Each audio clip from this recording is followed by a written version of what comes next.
Hello and welcome to Fright Night, where we broadcast the scariest shows on radio.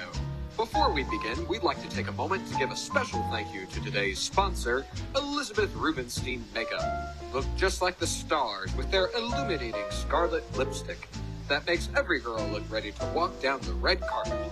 Once again, we thank Elizabeth Rubinstein Makeup for sponsoring today's episode.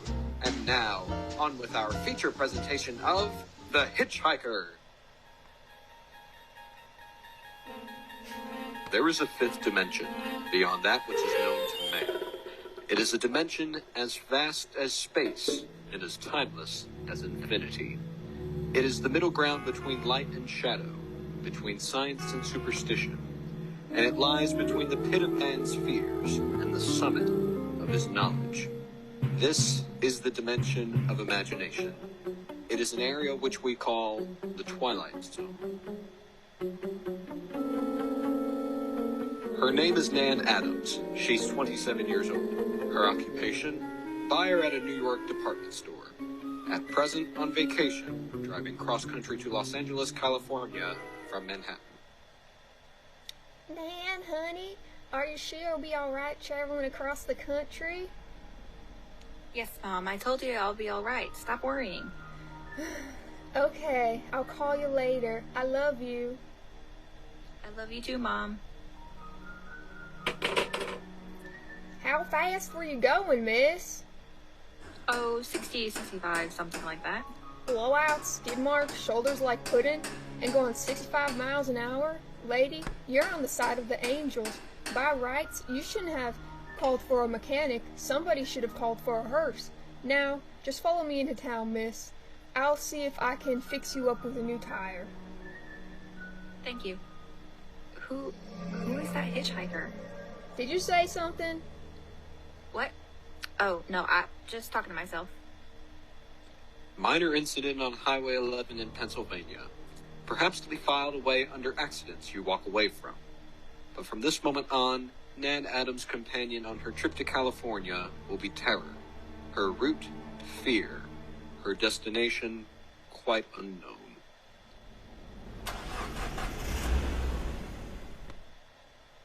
That'll be $5 for the call, $22.10 for the tire, the tax, $2.60.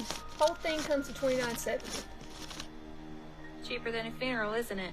You can say that again. It's the hitchhiker again.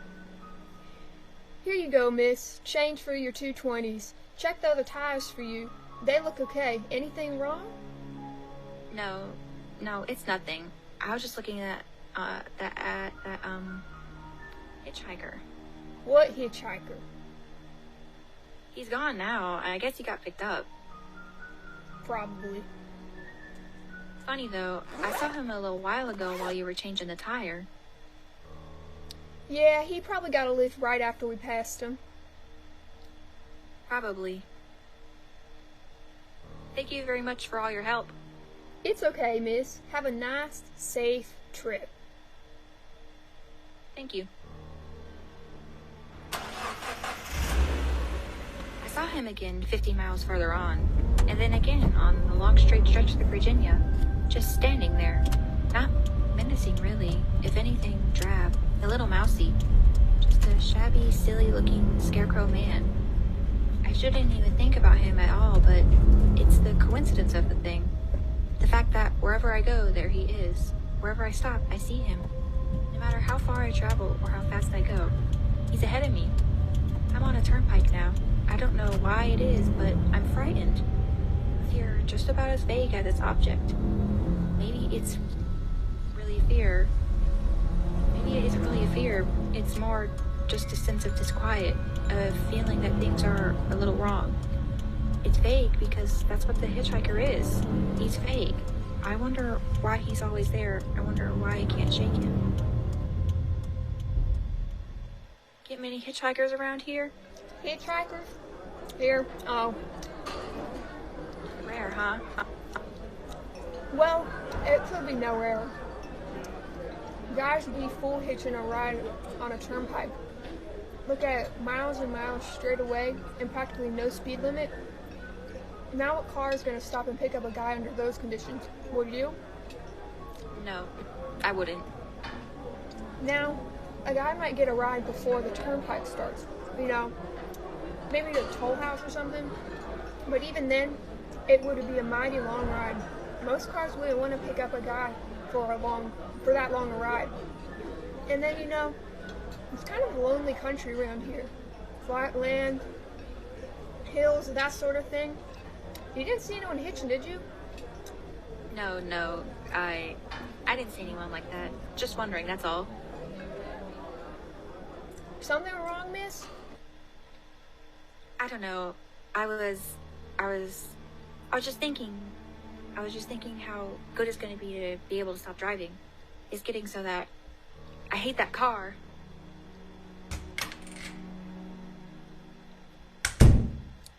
You have to wait a minute, miss. Construction ahead.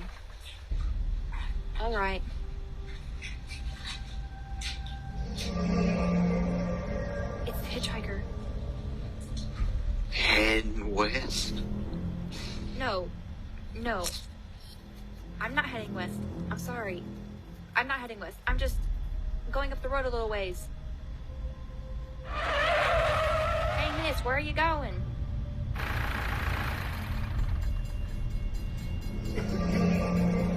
It's him again. I need to get away. No, I'm stuck on the tracks.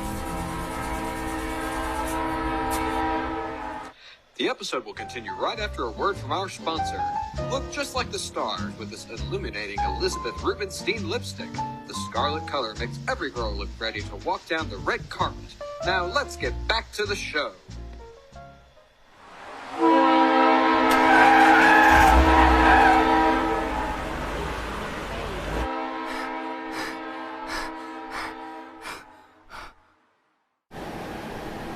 Now the fear is no longer vague. The terror isn't formless. It has a form. He was beckoning me.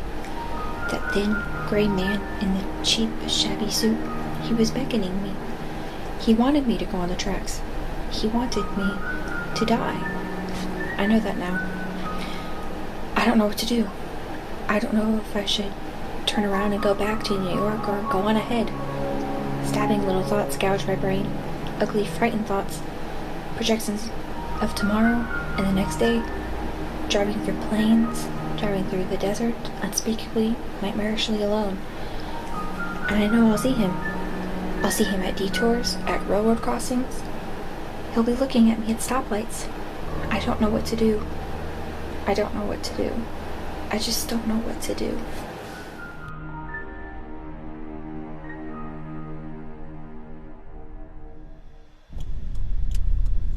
And 3 nights now. Driving. Past Tennessee and Arkansas. 3 days and 3 nights. Stop for food and then drive. Stop for food and then drive. Stop for food and... the routine goes on. Towns go by without name. Landscapes without form. Now it isn't even a trip. It's flight. Route 80 isn't a highway anymore. It's an escape route. So I keep going, conscious of only one thing. I've got to get where I'm going, and I can't let the hitchhiker close in on me.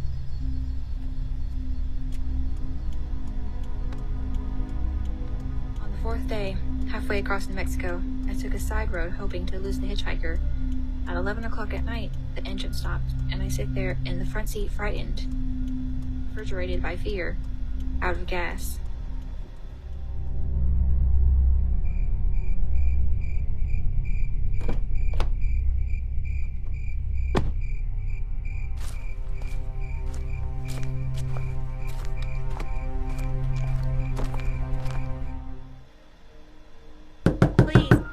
Please, somebody help me.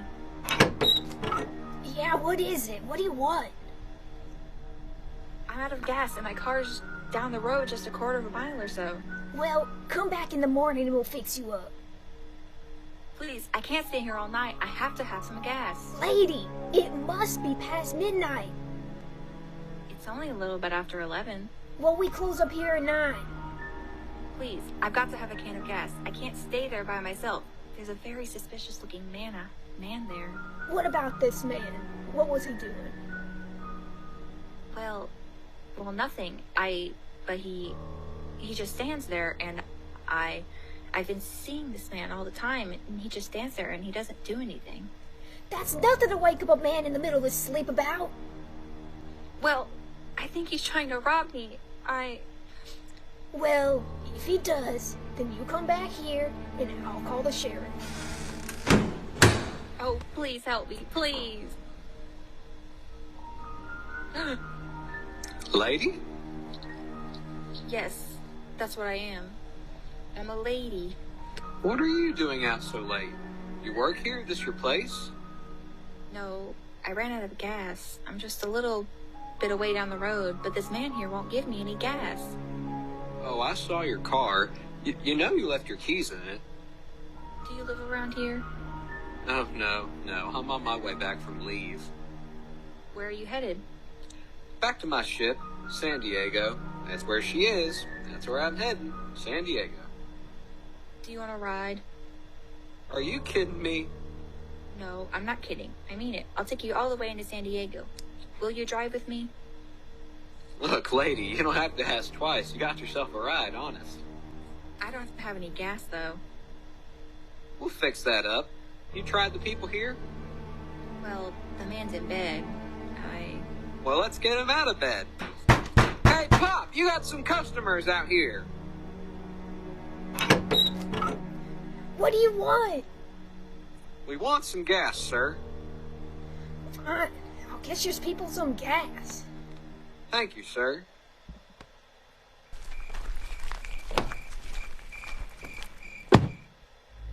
Say, do you mind if I take off my shoes? My feet feel like two hot bricks. No, go right ahead. Thanks.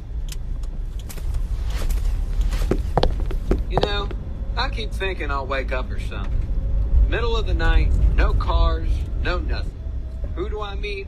A lady who looks just like a movie star. When I tell the guys on the ship, do you know what the odds are for even one guy believing me? I said, do you know what the odds are for even one guy believing me? I'll write it out of that. We can get a notary to sign it. Hitchhike much? Going back and forth on leave, mostly. It's kind of tough in this open country. Trucks are all right. They'll pick you up. And you have trouble with cars. You know, most people in cars won't pick up hitchhikers at night. I suppose not.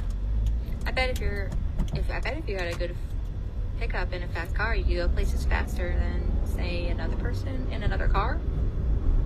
I suppose.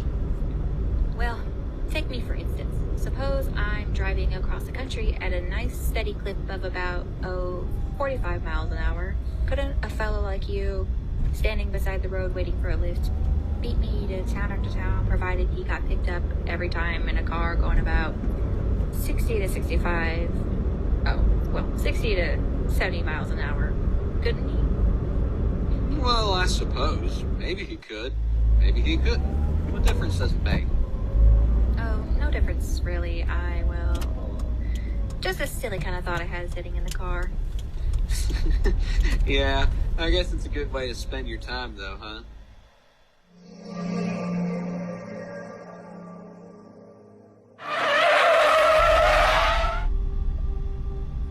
What's going on? What's the matter? Did you see that man?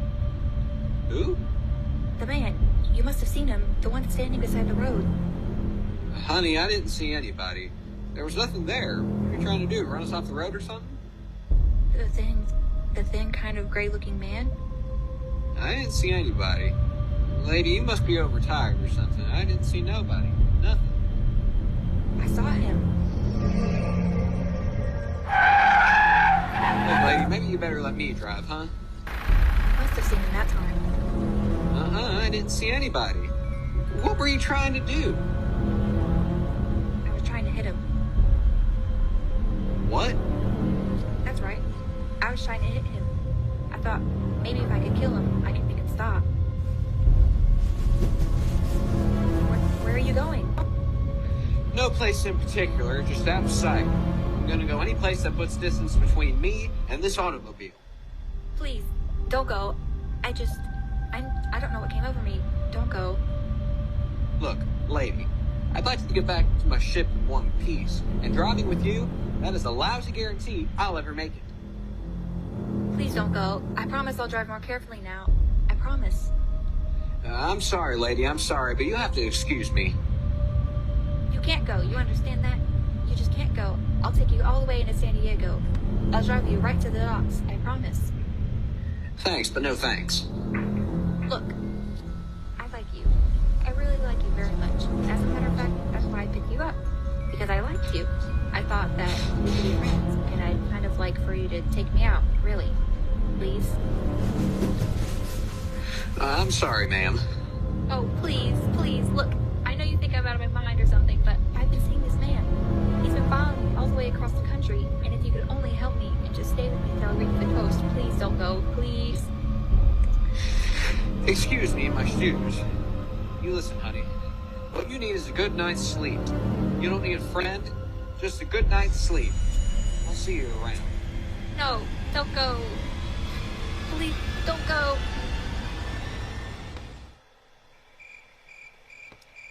Now I'm outside of a diner near Tucson. There's a payphone outside, and I'm going to call home back to New York. Put in a call to my mother so I can speak to someone familiar, someone I love, someone to bring me back to reality. Just a voice, a warm, familiar voice so I don't lose my mind.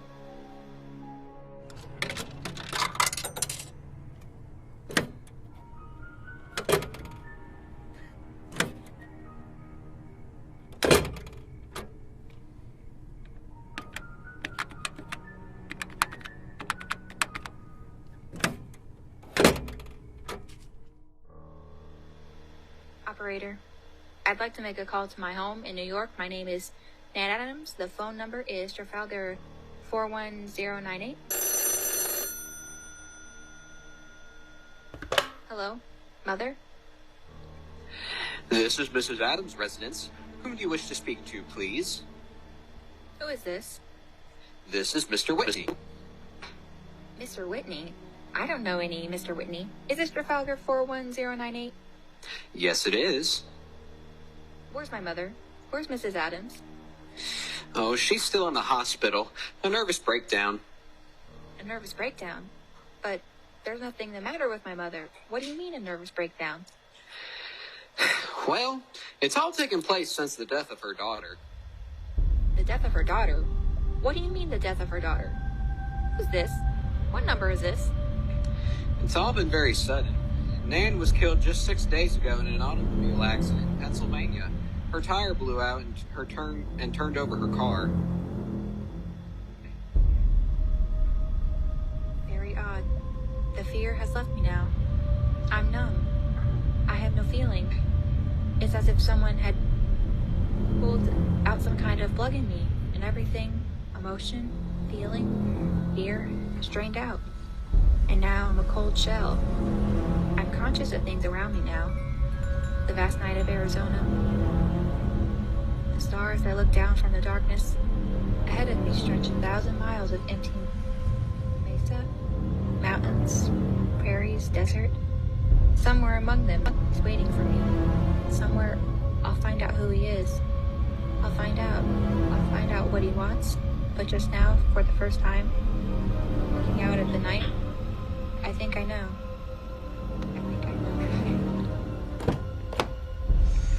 I believe you're going my way.